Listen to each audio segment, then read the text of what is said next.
Welcome to episode 45 of the movie Lighthouse, shining a light through the fog of film. My name is James. Yo me llamo Lori. And I'm Wyndham. Ah, great. How is everybody? You okay? Yeah, not bad, not bad. I'm suffering the COVID vaccine second shot shade, but other than that, I'm all good. That's because you've got a very poor immune system. May well be. No, it is. It's fact. Okay. That doesn't surprise me, actually. Yeah, if you, I have no effects of it whatsoever, which means I've got an incredibly good immune system. Is that right? You can tell that by his profile. Go and turn your head. I mean, look at that. Yeah. That's the immune system of champions right there, Windy Bum. When did you get zapped up? Second one was yesterday. Oh, right. Okay. So sore arm and what else are we talking about? Just general feeling of, it is that kind of fluiness and heaviness. Oh. Well, try and put yourself up for the podcast. I'll try. Great. Maybe if you guys try and be really funny, that might happen. Well, I'm naturally funny. Okay. All right. So, shall we make a start? Has anybody got any news? Hi, hon. How's it going?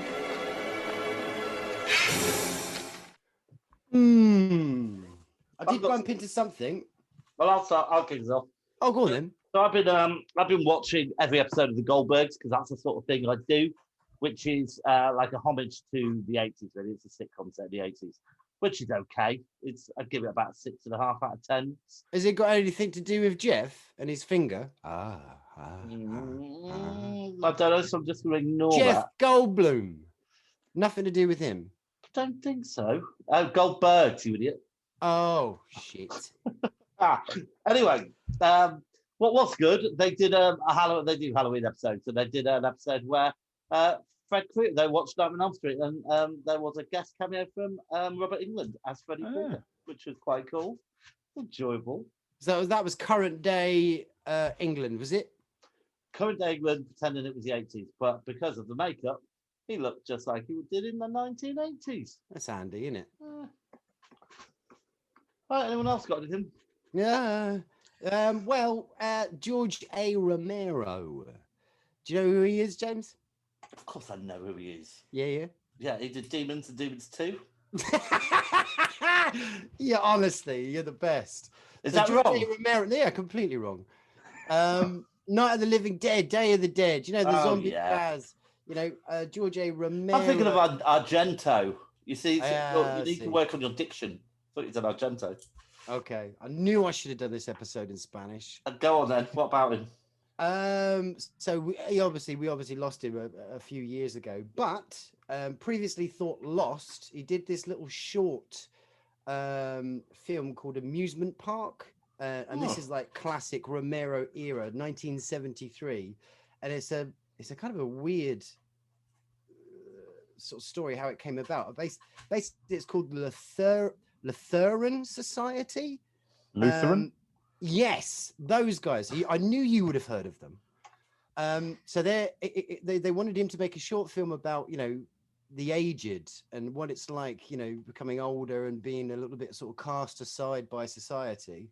And obviously, you know, like I say, this is, you know, 1973, so he's still full of ideas. They commissioned to make this little film to highlight those problems, as it were, of getting old. And he just decided to make this absolutely bonkers, strange, bizarre kind of short film where this guy kind of goes to this amusement park and it just gets weirder and surreal and really disturbing. And you get like this kind of like character that keeps appearing around the theme park, as it were. And it just gets more and more twisted and odd. So yeah, that's come out of obscurity, and it was released on Shudder last week. So that's called Amusement Park. So I haven't seen it yet, but something quite interesting. Check that out. When have you got anything? No, I haven't. Yes, Well, I've got something. I've got something else.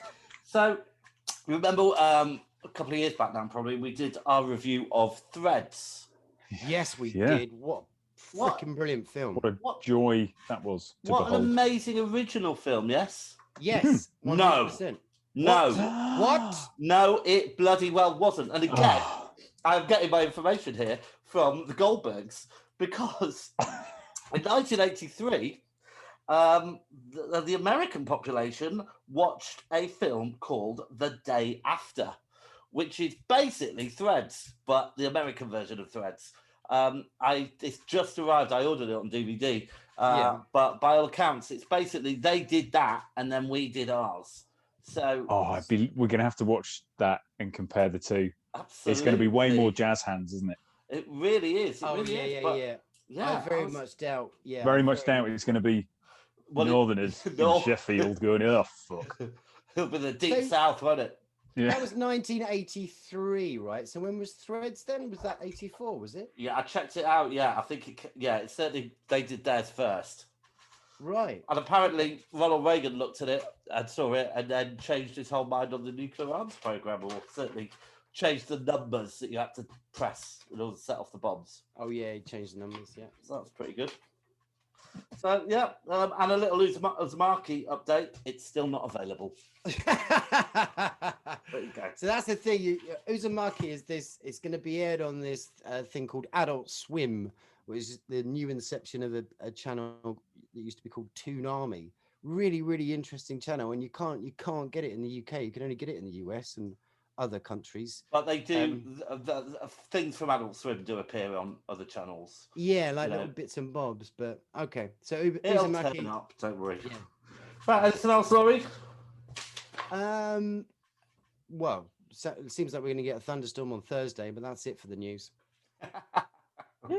There you go. All right, well, let's go straight in the beam.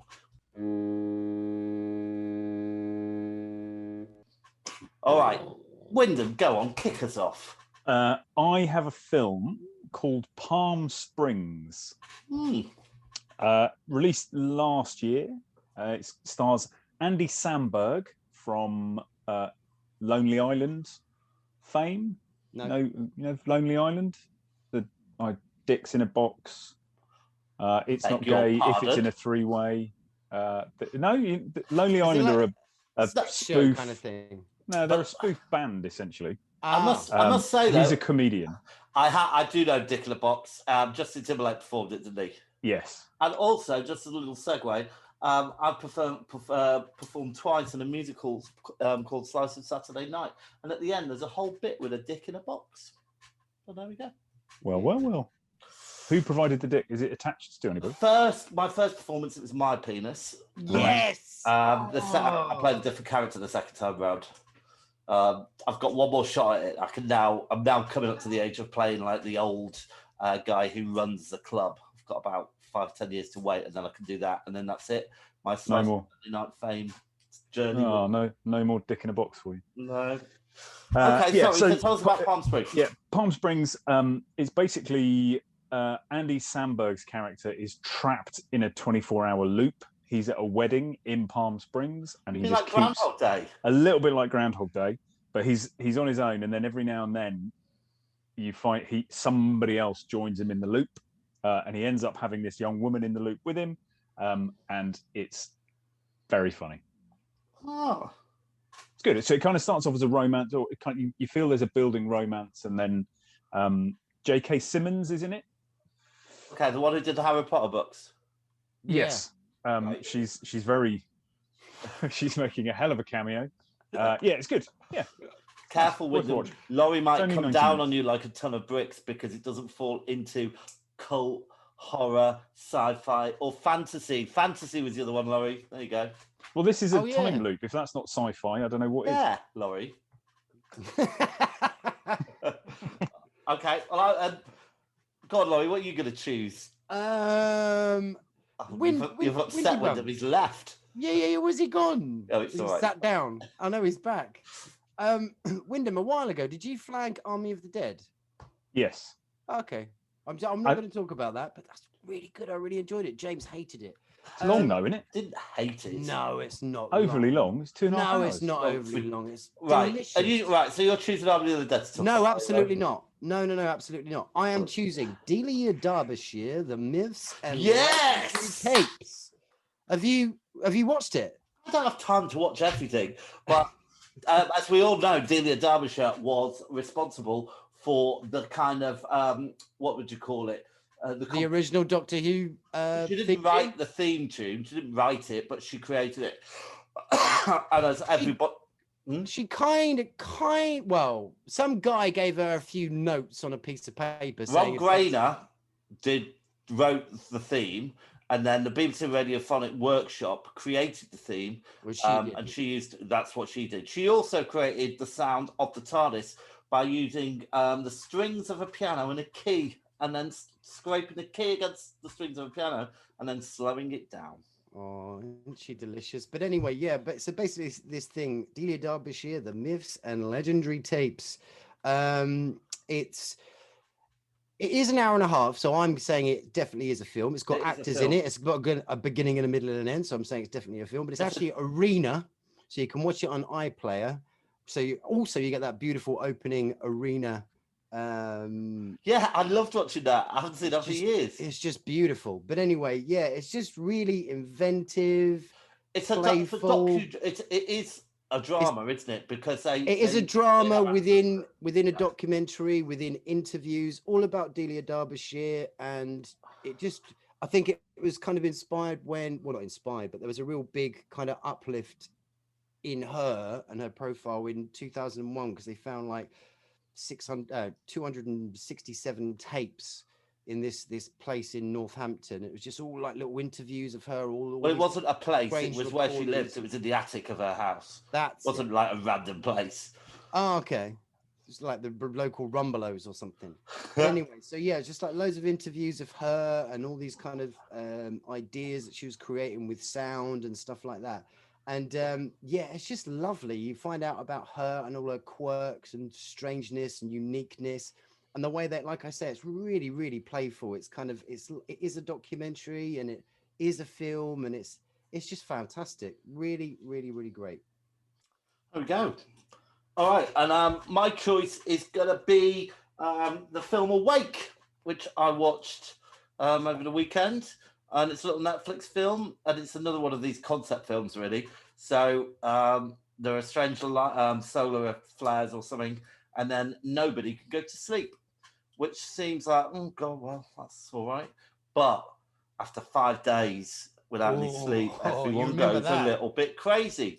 And there's obviously one or two people that can go to sleep, so everyone starts trying to find out, trying to capture them and all this kind of stuff.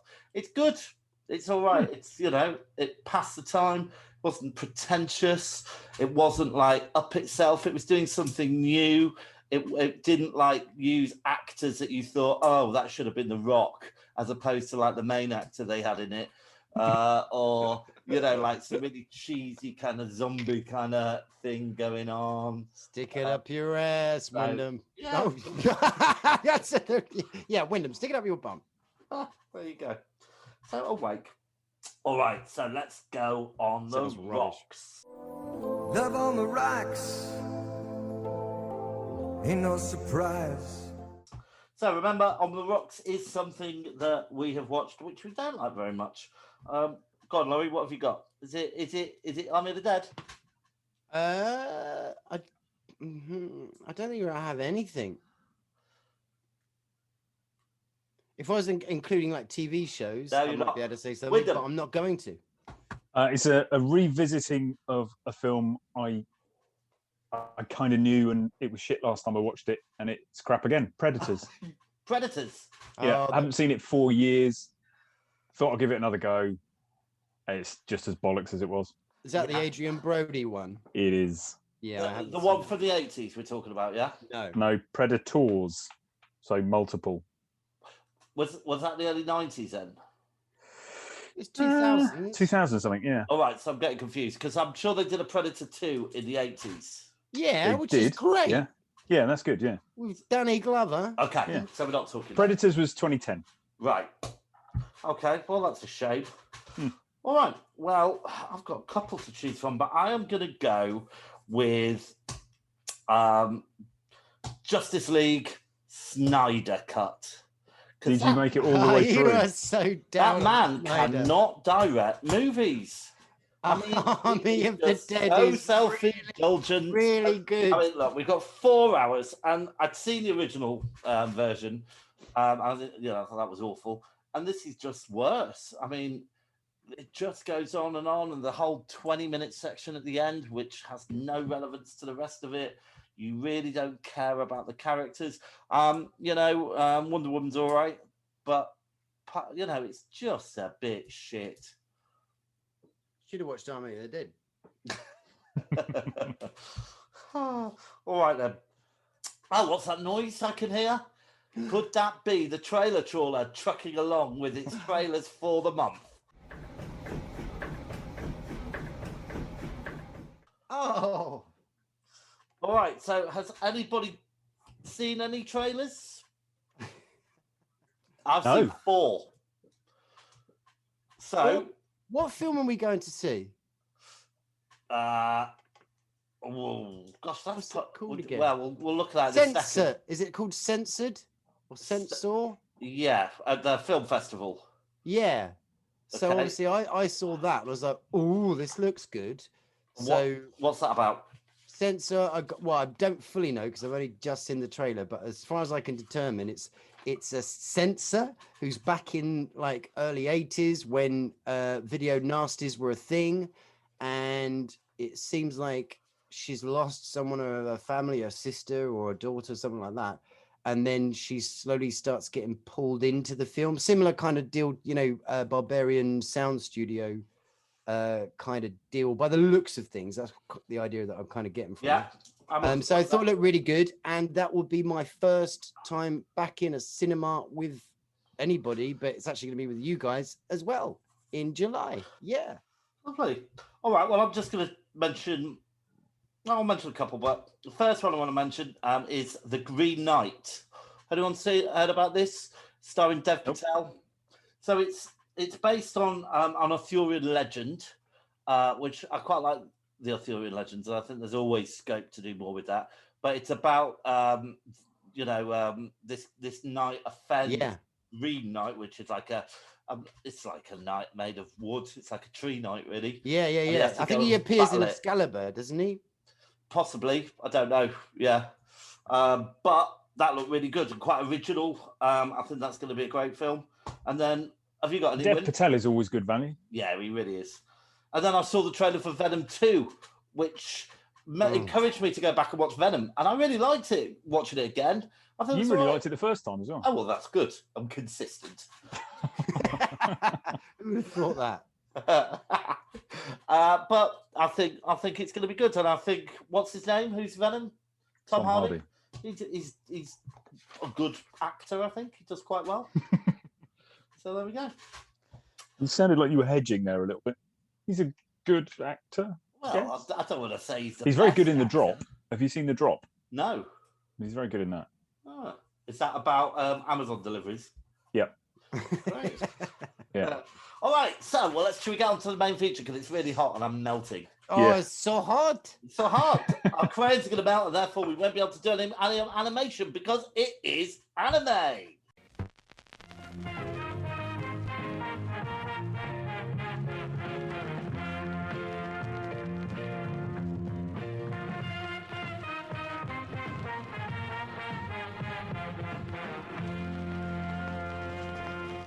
All right, so talk about the ones that got away.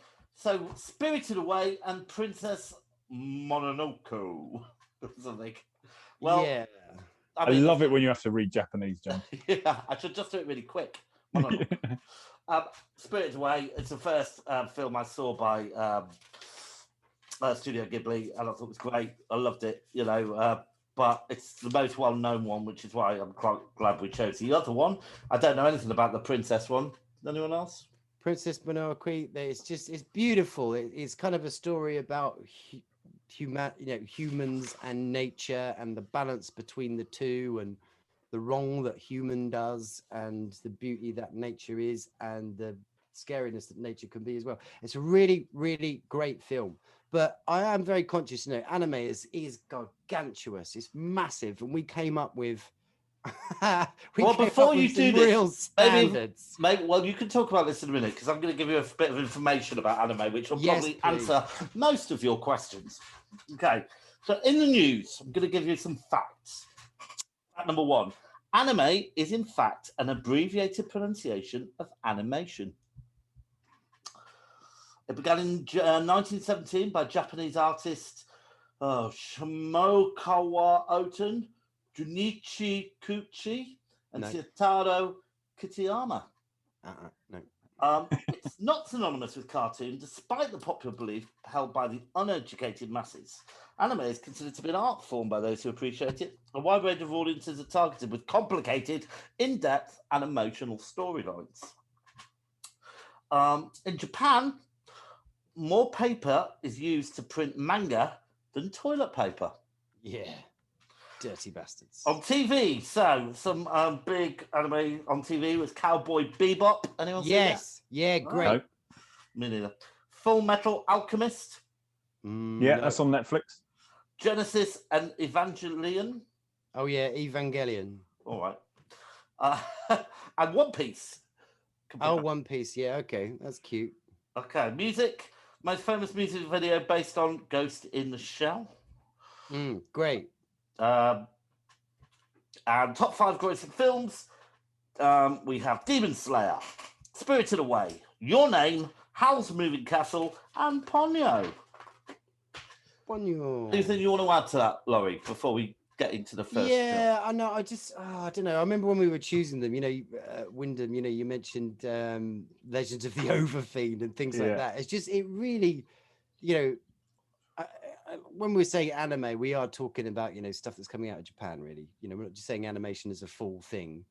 But yeah, just the stories, it's just weighty. It goes into places you could have kind of never dreamed of sometimes. And the ones that we have pulled out are very kind of arguably, very well known films. But the two that we have chosen are great. There's no denying it. But yeah, it's just a great art form. I love it to pieces. And actually, there's a revelation later. I'll pop out because I was asked the question, "What have you learned from watching that film?" And yeah, I'll tell you later.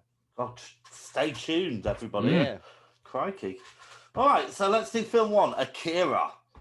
It was released in 1988. The director was Katsuhiro Otomo. The author was the same person. The screenplay was the same person. The music was by Shoji Yamashiro. The budget was $5.5 million, and it made $25 million US at the international box office. It won the Silver Screen Award in 1992 at the Amsterdam Fantastic Film Festival. Brilliant. It was a nominee for the 2007 American Anime Awards, and that'll do. And it's got a 90% rating on Rotten Tomato. I'm not even going to attempt to read out who is acting because I've got Japanese voice actors, English dub actors, blah, blah, blah. So there's lots of people involved in the voices. So well done to all of them. Yeah. Let's have a clip. Tetsuo, just hang on. He's really hurt bad. Who are those kids? They seem to be an ordinary bike gang, sir. Tetsuo! Hey, wait! You can't take him away like... It was a dream that I saw. You mustn't let that boy go. The city will crumble. So many people, so many will die. We get to meet Akira again. Oh, I'm exhausted already. In it, eh? Laurie, give us a synopsis of what happens in this movie.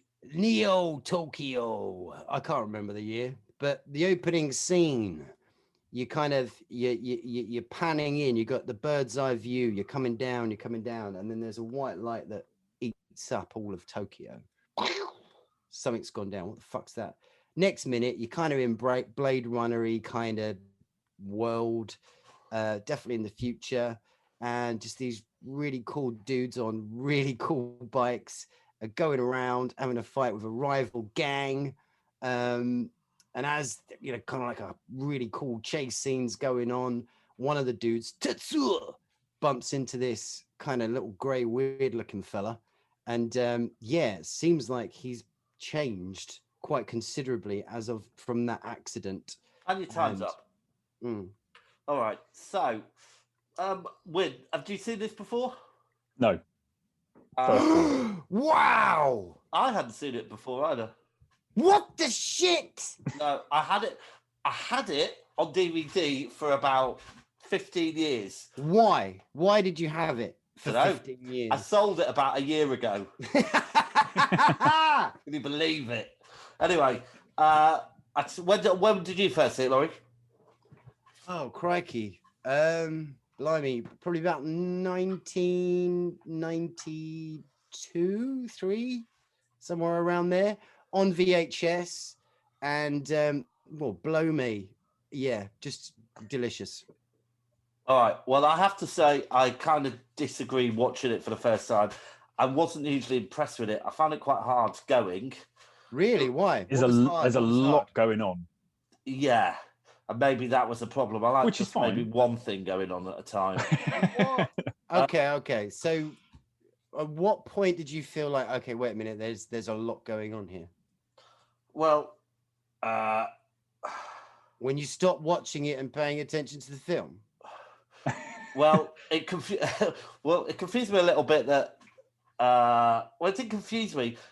Look, I don't really like Be honest. Well, I don't like car chases or bike chases. There was a lot of bike action in it. They Only at shot the a dog. Didn't like that. Still the I beginning. liked the little grey children, but then I got a bit bored of that. Still the beginning. Then you stop watching the film. Kind of going somewhere, and it was all kind of going nowhere. Oh my God! From now on, we should always refer to that North American country as Canada. Canada. Oh. Win, what did you think? I'm definitely going to cheer Laurie up here by saying I kind of felt the same way as you, James. Wow. And the thing is, coming to it, I really, really wanted to love it wholeheartedly. I mean, it looks amazing. The story is, and when I say there's a lot going on, it's kind of like you were saying, Laurie, the concepts that anime, or my experience of anime, which is very, very limited, tends to go for, are kind of like, fucking hell, this is all over the shop here. But in a, I'm not saying it's disconnected. It's just there's a lot going on between the bits, and it was just like, I really wish I'd enjoyed that more.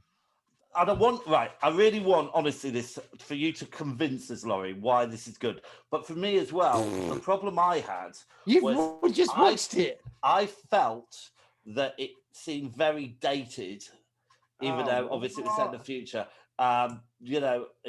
It just felt really kind of it just felt old to me.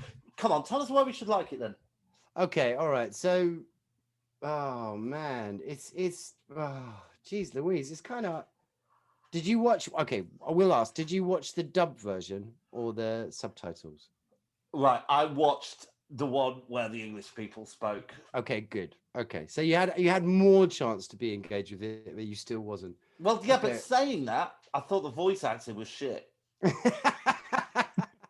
I wasn't really impressed with the vocal acting in this. Well, you don't. You kind of can look past through that, really. But anyway, why is it great? I suppose. All right, so the scale of it is just, I think it's just breathtaking. And it is, okay, you don't like bike chases and stuff like that, and you definitely know I have a leaning to that kind of more Blade Runner kind of feel, which definitely this film has been inspired by. So that whole kind of look of Blade Runner. But I suppose it's just the lovely, idea and the design of these little grey dudes turning up. And then it's like, what the hell is that? What's going on here? And Tetsuo, he's smashed into this grey dude, and basically this Akira. So Akira essentially was this young boy, but there was something in him that was right. So I was going to ask you this. Yeah, so I've written down here the mystery of Akira. I couldn't agree more. What the fuck's Akira? Akira. Well, all I've got is Akira is ultimate energy. There you are. But that is not an entirely satisfactory explanation. Like a wind farm. No.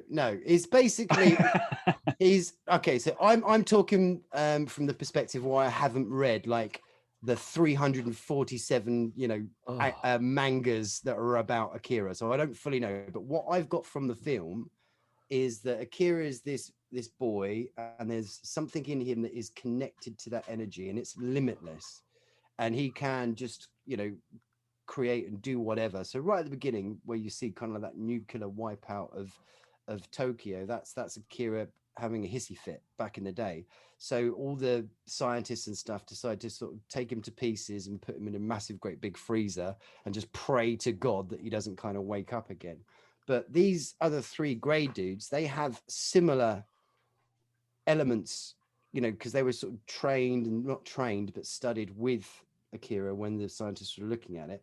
But anyway, so Tetsuo has this massive crash and bangs into one of them, and he gets that kind of that energy woken up within him, and he's a young punk and all that, full of jealousy, and not necessarily jealousy, but he's got, his best friend Kaneda is always the stronger one and all that, and he just suddenly now he's realizing he's kind of got this power, but he can't control it. It's kind of awakening in him, and it's consuming him, and he's just getting more and more and more and more mental, and everyone's kind of trying to stop him. It's like, calm down. The science is he, because when the secret police take him away after the crash and they conduct experiments on him, and they find out that his brainwave patterns are the same as Akira's.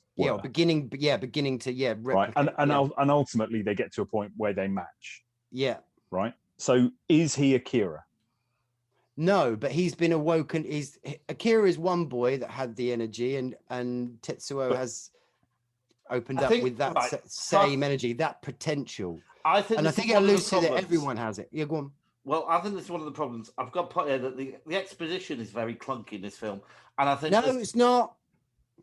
Well, I think there is. I think they stop and explain a lot. This is happening now, and now this is happening, and this is happening. It's not. Why did you find it confusing then? If they did that, you would have loved it. Because I'm not saying it was clear. I'm saying there was a lot of clunky exposition. It didn't. For me, I found it very hard to engage with the storyline, and I thought that the first blue villain, the one who moved around on the little tray, was it? Yeah. He's lovely. Looked just like Nicola Sturgeon. Yeah, he's got a certain vibe going on. I mean, do you ever remember a film came back out? I think sort of 2012-ish, Chronicle. Do you remember that film? No. Chronicle. Nope. Basically, these guys, these not jocks, but these American kind of students, and then there's like an asteroid that lands, and they go and visit the asteroid, and then all of a sudden they start getting these powers. And one of them's a little bit damaged. He's got like a bad I do remember this. Dad, and then he can't control it. He gets worse and worse and worse. That's a massive rip-off of what Akira is, pretty much. But it's a shame that you have to use a different film to explain what was going on in Akira. Well, it is a shame. I know it, but it kills me. It kills me. But then, also you do have the other elements where you've got the people that are kind of trying to, the guy who had the dog, the little grey guy at the beginning, they're kind of this kind of renegade group, and you think they are actually the good guys doing this renegade stuff, but it actually turns out that there's some fat cat that wants money to get these grey dudes and get their energies and stuff like that. But that's just a kind of little side plot, really, which doesn't lean to it. But it's just the imagery is this undeniable. I mean, I don't know. So let's talk about the animation. So Win, what did you think about the animation? I thought it was quite detailed. It is. I mean, your comment, Laurie, the whole Blade Runner piece, it is that kind of layered, and I think it looks great, and I do enjoy the stylistic look of anime, and I appreciate that is a very broad church, and there will be different styles within it. But that kind of typical things you think of when somebody says that. So I think it looked amazing, absolutely amazing. But what was going on with their noses? I can't remember what their noses look like. They all look like they had League of Gentlemen noses. No, their immune systems must have been terrible. But maybe that's just the style of the dude. Well, tell us about the animation. What were we not seeing? I don't know. It sounds to me like you weren't seeing the film. I mean, it's just like even all of it is just absolutely stunning, spectacular, timeless. No, it hasn't dated. It's an absolute masterpiece. It's fantastic. The way that, going back to Tetsuo, when, you know, obviously his powers really kind of starting to come out and he can't control it. It just turns, you know, the whole beauty of it just all sprawling out, and it's just gorgeous. I'd never ever seen anything like that before, and I'm sure obviously in anime there probably were other animes that did kind of similar stuff, but definitely didn't nail it like that. And apparently then, the reason you haven't seen that before is because the movie consists of 2,212 shots and 160,000 single pictures, 2 to 3 times more than usual. Right, well, that was too much for my mind. No, yeah, and it used 327 different colors, another record in animation film, 50 of which were exclusively created for the film. Listen to that. And then also listening to the film, the music is just absolutely spectacular. Right, if you want to get onto music. Yeah. Okay, so the music is a bit of a mess. Oh, especially the theme in the dream sequence. The theme is just a few notes. Not impressed. That's my note. Just a few notes. Perfect. It's absolutely the music is brilliant. Really? Yes. Wyndham, really. what did you think? It didn't make much of an impression. Wyndham's. Maybe they use new. It never does though. You guys are. Yeah, you guys are always more attuned to that than I am anyway. So I wouldn't take that as a negative against this film. I never got a problem with using just a couple of notes, i.e. the Jaws theme, or Close Encounters. Don't say beans means Heinz. Happy with just using a couple, but their theme tune was shit. Laurie's got that look on his face where he's thinking, why the fuck do I do this podcast with these two bellends? Also, Newton's law of motion clearly states that if you jump onto a bike that's hurtling towards you, you're just gonna smash. It's gonna push you back. It's like a, and he just kind of hopped over it. Yeah, it's because Kaneda's bang on cool. You totally only saw the beginning of this film. I saw the whole thing, all the way to the bit in the end where the guy went all power mad and was going, I'm Akira, I'm Akira. And I was going, I still why did the toys get big? Oh, they were in disguise. They were the grey people in disguise. The children, you mean? Oh, so it was a mental projection. Yeah. Why were they grey anyway? Why were they grey? Because they said, locked inside. They were tested on, were they? I saw that bit. Yeah. It's a style to kind of denote. Yes, they've been locked inside. They've been tampered with. They are different than the normal. So it's an absolute astounding work of art. It's not dated in any way, shape, or form, and it's a fantastic film. Now, funnily enough, I've got here in my section where it says, "Does it stand up today?" I think age has not been kind to this film. Yeah, you said that. All right. Anyone got any memorable scenes? Memorable scenes. I suppose going back to the first time I saw it, obviously I loved the whole opening sequence and the light trails behind the bikes and stuff like that. But it's when Tetsuo first, he has the shing, and then it goes Akira like that, and his guts spill out all over the floor, and he's trying to pick up his guts. He's like, and I'm like, what the? Oh yeah, I quite like that. That was good. I'll choose that one. How about you, Wyndham? Well, I think it's when Tetsuo's power is really beginning to build, and he escapes from his, I say hospital room, but kind of hospital prison room, and the two orderlies try to get him back in the room, and they just end up red mist. Yes, I like that. I'm going to choose a bit where all their toys came to life. I quite like that bit. As the psychological projection. Totally look angry at me. I've seen the whole film. I swear to you, I've seen the whole film. In fact, I kind of watched it twice. I quite like the bar as well. You know, the bar's great. Bar the group go to, the gang there go is to. No and then when bar. Tetsuo comes back. Are you just testing me? There is no bar. Is there? Yeah. Didn't see that bit then. All right. Yeah. I've got some memorable lines. How'd you like to try that on me, fish face? Do you remember that one? Oh, you look really upset. How about this one? And what do we have here? Are you the funeral director? I don't have any memorable lines. Badass. Anything else? I've got one. Go. I've got one. Yeah, amoebas don't make motorcycles and atomic bombs. No, Like it. Don't. Oh, look, I'm sorry. I didn't really want to like this, Laurie. No. Honestly, there's no need to apologise at all. Good, because I didn't mean it. Yeah. Anything else anyone wants to say before we score it? Go and watch it. If you haven't seen it and you're listening to this, Akira, go and check it out. It's Look, great. in fairness, it is one of the top-rated anime films of all time.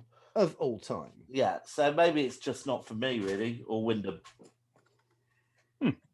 Yeah. But it is for you, Laurie. Yeah. And in celebration of that, I'd like you to kick us off with what you thought about the performances. I loved it. Great style. Great. Out of 10? Yeah. I mean, like there is definitely character they bring across. So out of 10, I'm going to give you, 9. Yeah. Wow. Wyndham. 5. I think that's a 4 for me.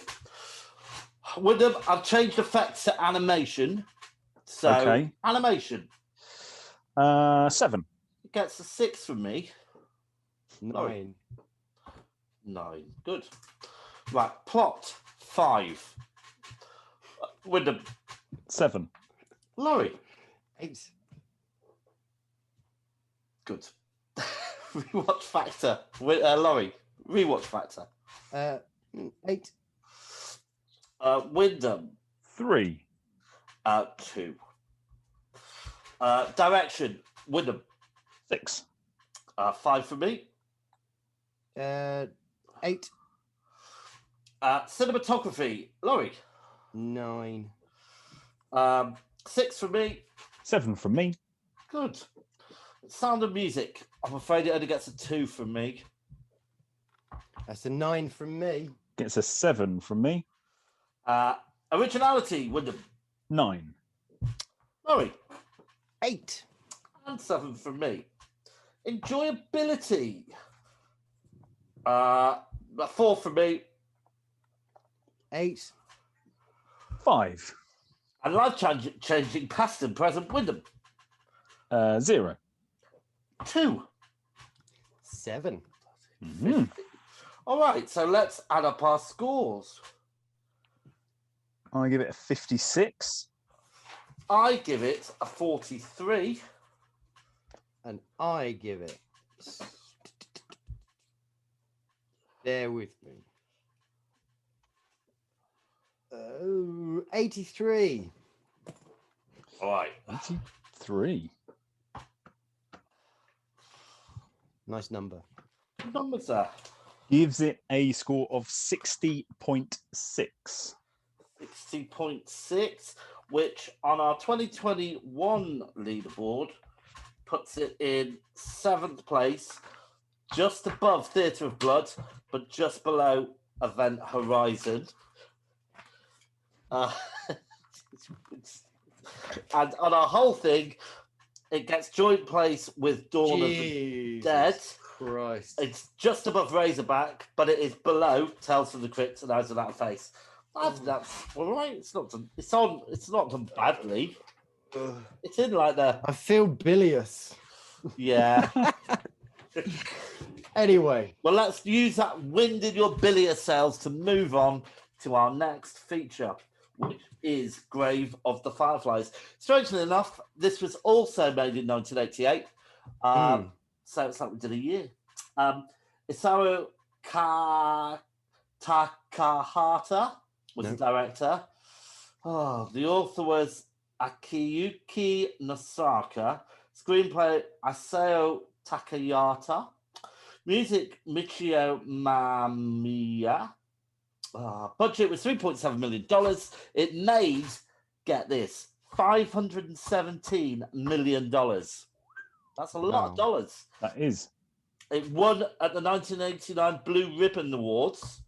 Blue Ribbon? I don't know if it's about a biscuit, but that's cool. I got those, can't get enough of those blue ribbon blues. Blue ribbons, the milk chocolate, wafer biscuit, I always choose. When my woman treats me right, she buys me blue ribbon, wafer biscuits, crispy and light. I've got those, can't get enough of those blue. Oh, thank you. By Blue Ribbon, the biscuit to beat the blues. Is it not the biscuit? The fuck be the biscuit? Is it the blue It's got to be the biscuit.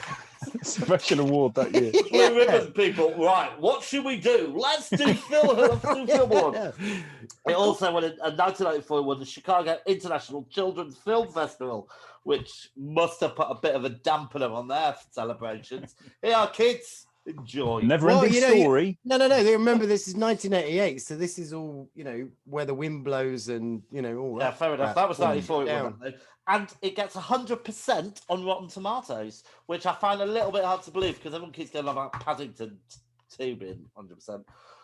Again, I'm not going to go through the names because it's just a bit hard. You do it so well, mate. Go on. No. He's nearly got me there. Right, but let us have a clip.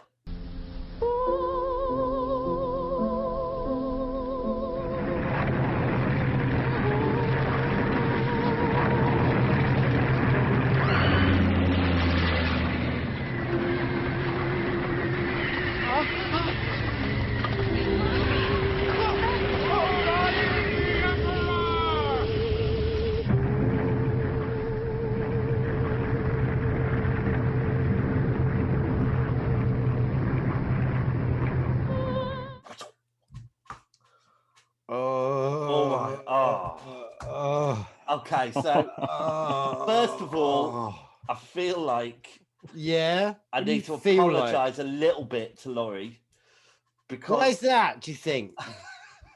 Well, I saw this film ages ago, about I don't know, 10 years ago maybe or something, and I was really blown away by it. And at the time, obviously, Laurie, you didn't have any children. And it was just kind of luck that the ages of the two characters are exactly, I think, the same ages as your children right now. Also, a boy and a girl.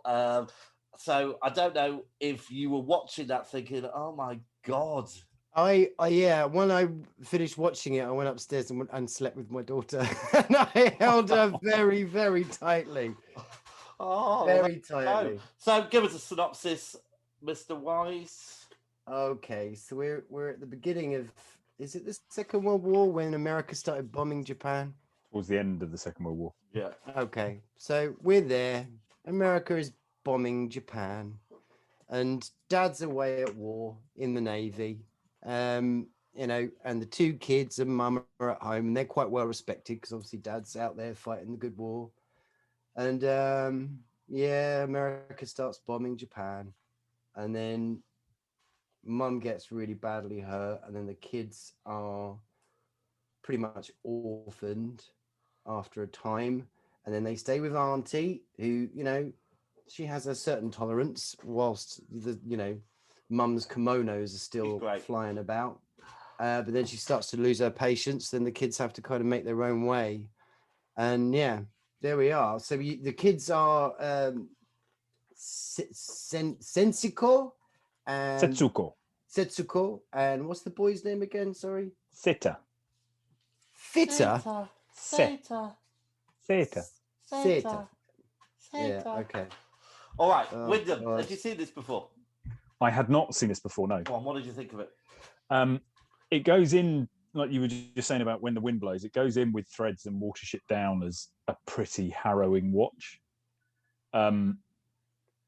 And it's really difficult to. I mean, it is excellent, but you don't come away having had a nice time because it is pretty punchy. And it was actually really interesting because it's the first kind of proper story I've seen of the end of the Second World War from Japan's perspective, and obviously it was a catastrophic ending for them. And the fact that it starts with it starts at the end, doesn't it? September the 21st, 1945, the day I died. So we know straight away that they're both dead, don't we? Right at the start. And you see her little ghost, and that actually, I think for me, I think that kind of helps a little bit because it is horrible. But you know, if you're kind of rooting for these two kids all the way through, and with hope, and then you find out at the end that they both die, I think that'd be even worse than knowing. Okay, well, we know they're dead, and we know they're kind of all right as ghosts because they're telling the story. So I don't know. I think it worked as an idea than you kind of rooting for someone. Laurie, what did you think about this series? Oh, it completely. Had you seen it before?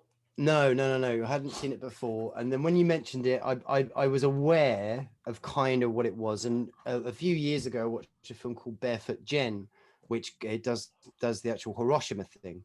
And that, Jesus Christ, that is just awful. And I knew this was going to be a similar kind of kettle of rice. And yeah, it completely destroyed me. But it's just absolutely incredible. It's such a wonderful film. It's absolutely incredible. And then, like you say, Wyndham, when you say, you know, it's a hard watch, you know, you come away, you're not, you know, but you come away, just think about that little, you know, that sweet jar, you know, and she's down to her last three sweets. She finds her bit, and she could have all three there and then, but there's one little break. One of them's broken a little bit, which we all know that sweet tin. We all know that little bit, and she keeps that. She only has that, and she puts the rest of the sweets back in her tin box, cuddles it, and walks away. And it's just, oh my God, all that stuff is just so fucking beautiful. That innocence of these two children is just absolutely beautiful. And obviously, it's just what happens to them is just really hardcore. It makes me, but it's just wonderful. It's a wonderful film. It makes me despair at humanity in kind of every single light.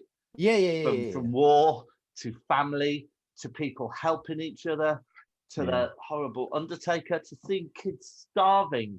And, you know, and we could say, well, it's an animation, but we know this sort of thing happens, goes on now, you know, obviously not exactly like this film, but we know all of these things. And we do, but I mean, there's so many things in life or whatever you can look at and be reminded of the troubles of the world, but let's focus on the film. No, but I am focusing on the film, and it's just heartbreaking to watch their slow descent without any kind of relief, really. You know, there's a bit of release. There's a bit. There's the Firefly moment. There's the sweet, but it's all tinged with such sadness. And even when they are happy, you know, she's got the burns on her back, which are ultimately the thing that kills her, I imagine. You know, the radiation poisoning or whatever it is she's got. Yeah, no, I think it's malnutrition, isn't it? Yeah. They essentially they starve to death. Well, didn't the doctor? Don't they take her to the doctors? And he said, and he says, "There's nothing wrong. There's nothing wrong with you. That a solid meal and consistent nutrition won't fix." No, gives them a solid meal. It's just fucking awful. Well, I think it's interesting though, because you've got all those characters that you're right. You kind of sit there going, "Wow, his aunt is a bitch," but you also have to kind of take into account that they are also going through the fall of Japan and the form of the point where Japan, the Emperor of Japan, what's the word when you give up? Concede? Surrendered. Thank you. Yeah, when he surrendered. What did you say? It was like concede.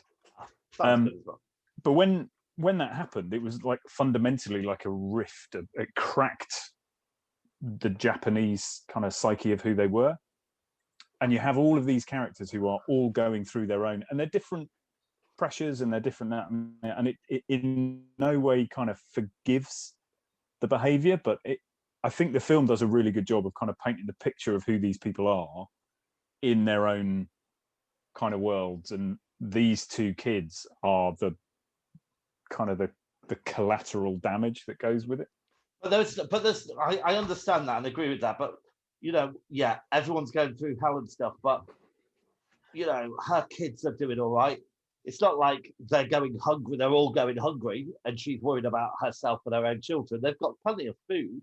You know, there's that bit where they're eating plums or something, and it's like there's no plums for you. You know, you could have because he won't get a job. Yeah, but he's like 10. Yeah. Yeah, so you're talking about the farmer. So yeah, it kind of, but you know, when you say there's plenty of food. No, I know- meant the aunt. The aunt. I think they came down to breakfast and asked for some sweet plums or something, or for breakfast, and she went, "Oh no, we've eaten all those. They've all gone." And that's the moment when she says that the rice is now hers, even though he bought it. Yeah, You know. she starts getting a little bit sick of them. They become a little bit more of a burden. It is because I suppose, you know, everything's kind of getting a little bit more sparse outside, and you know, food is definitely depleting. Well, It's hold like, on, they're right. not being a burden. You know, they're sitting in a room or they're going out all day. You know, they're not doing anything wrong. Well, I know that. I honestly, I should have written a letter and It's just tell you. Can I ask you, did we, again, how did we listen to this, watch it? Original Japanese, or did we use English? Yeah, that's important. So I went dubbed version. Yeah, I went dubbed as well. subtitled. You went subtitled? Yeah. Okay. Yeah. We will never know if it makes any difference, will we? No. Not a controlled experiment. I thought it was brave to look at the effects of the atomic bomb but I don't know. I don't think they were Hiroshima or Nagasaki. No. This wasn't a single bomb. Right. This was okay. a fire bombing campaign. Right. So Okay. lots of planes, lots of bombs. All right. Fair enough. All right. So let's talk a little bit about animation. I think I don't know a lot about animation, but I think what they did was catch the subtlety of the children, and certainly the little girl, her mannerisms, her kind of look. You know, they just you just felt she was a real little girl. Yeah. So this is I suppose okay. If you want to, we'll talk about Setsuko first. So, you know what I said earlier. I mean, I wanted to share something because I've learned something. Because after I watched this, you know, obviously I said to my wife in the morning, I was like, Jesus Christ, what a film, what a film. And she asked me, she goes, what have you learned?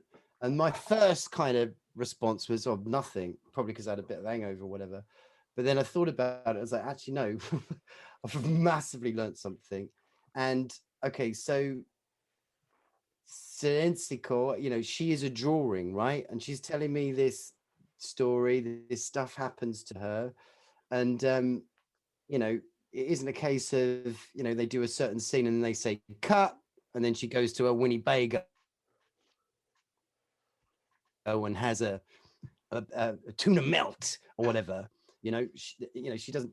She's this real thing. She's a painting. She is real. She is Setsuko. That's it. And the end. And she did die because she's not an actress, you know. And it's like that's really meaningful to me. And the way you talk about obviously the performances and animation, but what this film has also got in it, and you see a lot in good anime anyway, is the representation of nature and phenomena. I mean, like really early at the beginning where you see America, they started to firebomb the place and our boys running around. But there's this really weird moment where the bombing's kind of stopped and he just looks and it's all really quiet. And you just see the shadow going across the wall and just the water doing its thing. So beautiful. The way, you know, kind of real life is, like the way nature is. And you get that all the way through this film, just loads of amazing detail. Obviously, you've got the fireflies themselves. There's this lovely, beautiful scene where, you know, they've made their own little fort, and the fireflies are there, and they actually encourage them all into like the mosquito net. So they're all just there. These beautiful fireflies all flying around, and these two just having a wonderful night together, looking at them. And it's all of the detail is just so beautiful. The importance of food and the way that they're cooking the food, and just that little red rash on the back of Setsuko's back, and you know it's not going to turn out well, but the way that kind of builds. And then obviously then you get to some really heavy scenes later. So William, it's just beautiful. What were the scenes that kind of pulled at your heartstrings? Yeah, well, I think it's saying it gets heavy later, but it starts quite heavy with the mother. No, I'm talking about the bit where she's got the two rocks for him, and she's made. Oh yeah, and it's just so hardcore. But no, it's hardcore, all the way through. But there's there is light, there's shade, there's all sorts of beautiful stuff, and it's just beautiful. Yeah, for me, I think that scene when the mother dies and he goes and sees the body and it's all bandaged up and there's already flies have been on the body and there are already maggots growing and all that kind of stuff. And it's that, I think that scene for me was that moment where you kind of think this may be animation, but this is what happened. This is a representation of what actually happened 70 years ago. And it's not involving, this is what I'm saying about not involving actors. It's almost like it's a pen, you know, writing on a piece of paper, telling you the story. Yeah. And it has so much more gravity than, you know, fucking Celine Dion, no, Wesley Snipes, you know, giving us his best version of Serensical. Because it's not going to cut it. This is line on paper.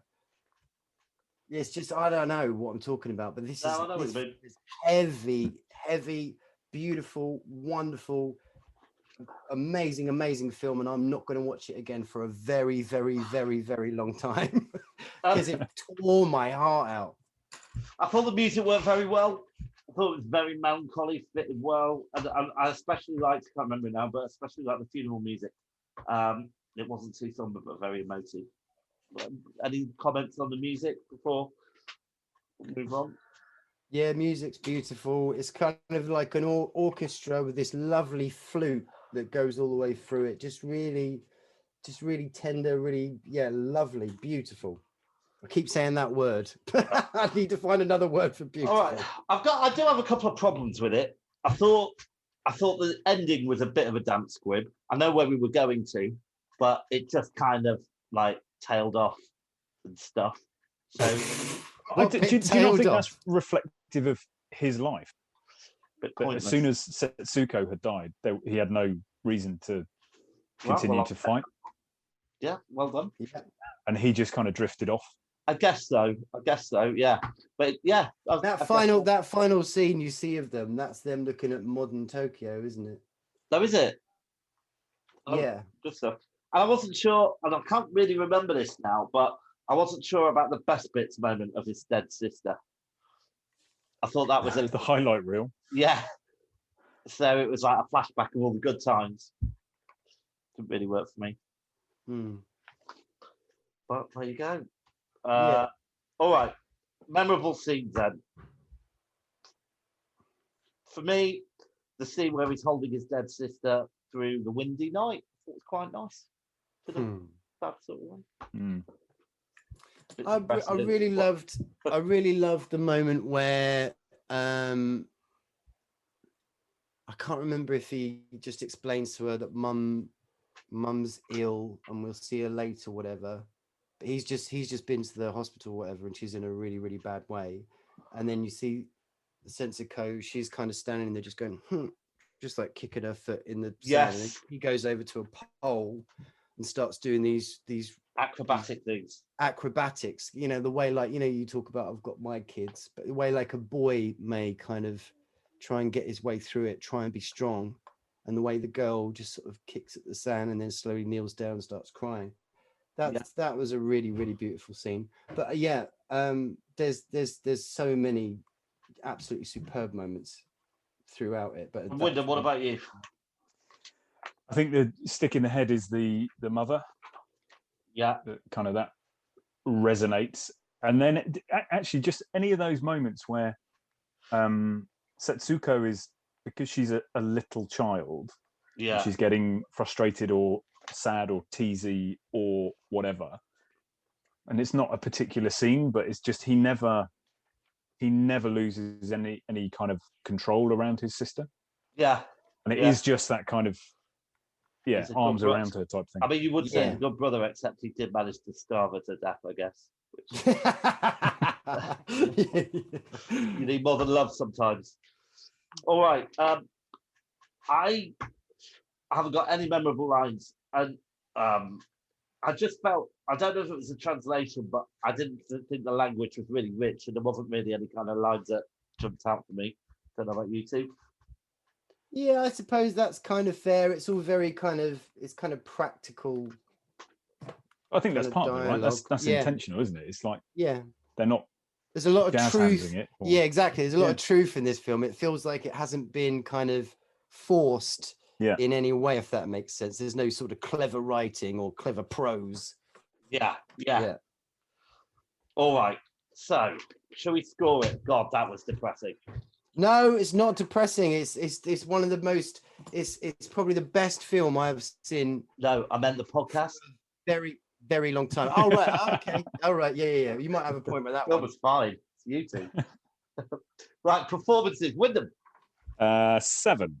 7 for me. Right, Siensico did not get to go home. She did not get to win an award. She died. She died, for God's sakes. 10. Wow. 10 for performance. If I could do 11, can I do 11? No. Right. Animation, I give it a 9. Laurie. 9. 8. I just saw Deborah at the bottom of your screen and thought I got your name wrong. All right, plot, Laurie. 8. Wyndham. 6. 8. Rewatch factor, Wyndham. It only gets a 2 for rewatch. Oh, 7 for me. It's amazing. 7, because I do want to say 3, because obviously it's not fun, but yeah, 7. And just on the rewatch, I haven't seen it for like 10 years, and I watched it. I thought it was even better than the first time I watched it, which is always the case. All right, direction, 8 for me. Laurie. Yeah, 8. 7. Cinematography, Laurie. 9. Wait. 8. 9. Sound of music, Wyndham. 7. 9. 8. Originality, 9 for me. Well, I say, Barefoot Gem, but I mean it's its own film. You can't compare it. So 7. Yeah, 7. Enjoyability, Laurie. It's a funny word to say about this, isn't it? Yeah. But I mean, I know what I mean by saying 8. Yeah. Actually, no. Sorry. 9. I've given it a 7. Wyndham.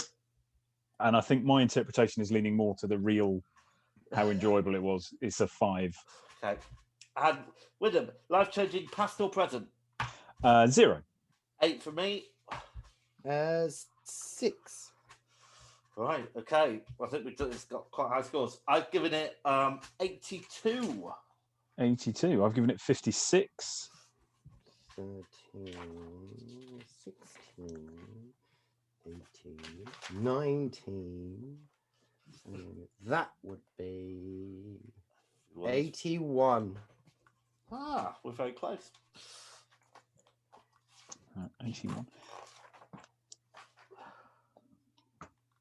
73. 73%. All right. And my score would definitely have been higher, but for a low rewatch. Fair enough.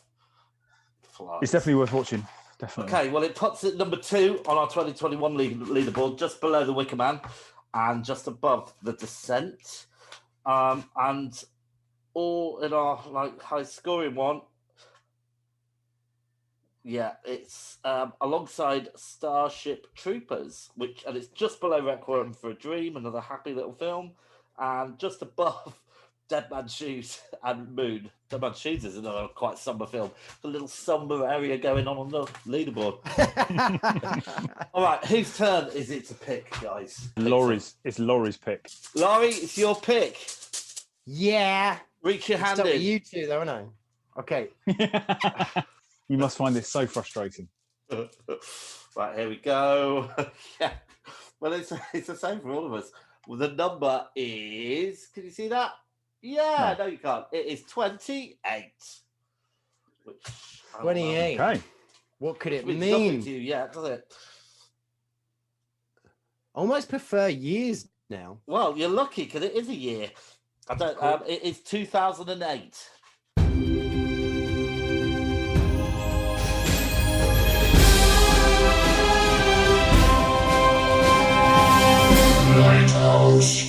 All right, I'll give you my first choice, which is the original Hellboy film. Okay, right. The Guillermo. Yeah. How about you, Wim? I'm going to give you Pontypool, What do I which is a film that our good friend of the show, Jasper, was a producer on. It's got Stephen McHattie, Lisa Hall. Other people. Yeah, and there's something sent around the place by audio wave or over the radio or whatever. Okay. Sounds good. All right, my second choice is going to be the original version of Let the Right One In, which is a vampire movie based in the Netherlands, I think. Sweden. Yeah. There's a good runny nose sequence in that. And I do apologise because I'm struggling with a second one. But last time you apologised and you came up with a banger, so let's see. I did, but I don't think it's going to happen again. I'm going to have to go for The Day the Earth Stood Still. With Keanu Reeves one. I love the original. I haven't seen the remake. All right, go on then, Laurie. What are you going to do? Okay. So I think it's going to have to be Pontypool. Hey! And Let the Right One In. Yay! All right, well, that'll be fun. Great. Well, it's got to be more fun than this episode. Hope you're having a great summer, everyone. You've had a lot of laughs with us tonight. We'll be back very soon for Laurie's picks. All right, guys. Cool. See you soon. See you in 2008. See ya. Bye.